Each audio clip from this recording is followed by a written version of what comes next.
Here are all the dangerous ways. Dangerwich. I call this one the fork and knife. I call this one the blindfold.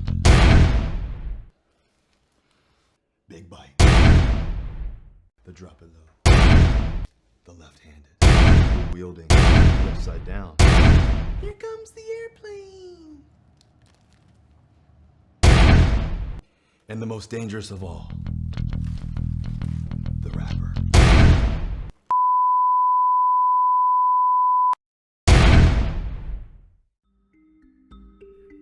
Things just keep getting worse and worse for Russell Wilson in 2022. The QB has been on the butt end of many jokes and trolls on social media, and now it appears that the situation is actually getting far worse for the Broncos QB. It's been reported that Subway Sandwiches has removed Russ's Dangerwich sandwich from its menu after the commercial got a ton of backlash and was widely mocked on the internet. This was a signature sandwich that Subway created earlier this year as part of the Subway Vault menu that also included sandwiches from former Seahawks teammate Marshawn Lynch with the beef mode and Jacksonville Jaguars QB Trevor Lawrence with the Sunshine sub. Guys, 2022 has been a rough year for Wilson, and it just seems like he can't get anything right. You have former teammates calling him out publicly about why the QB is so disliked by many. And then you even have NFL Network's Kyle Brandt just trash Russ on Good Morning Football. I think Russell Wilson is one of the least authentic personalities we have in this league. I think Russell Wilson is a poser. You know, I work the NFL honors. I work the red carpet.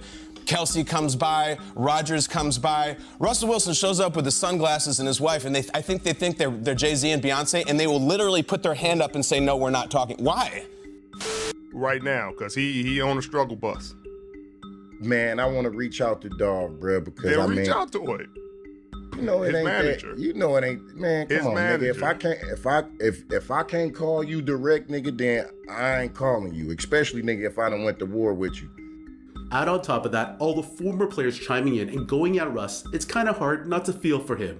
This was a guy who not too long ago was practically beloved by most in the NFL community, but now it appears that has all changed.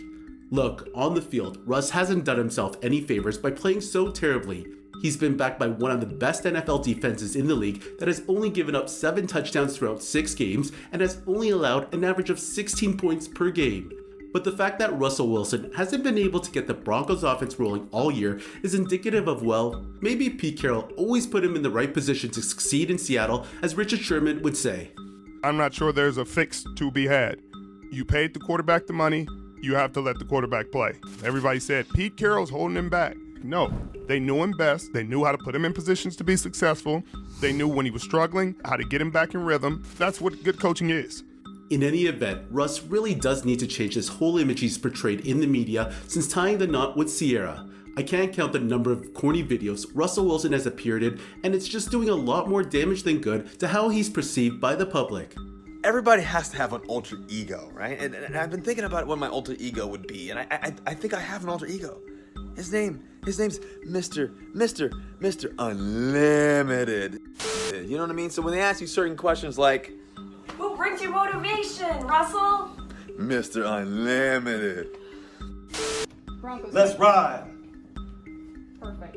One more time. Broncos country. Let's ride. Broncos country, let's ride. Broncos country, let's ride.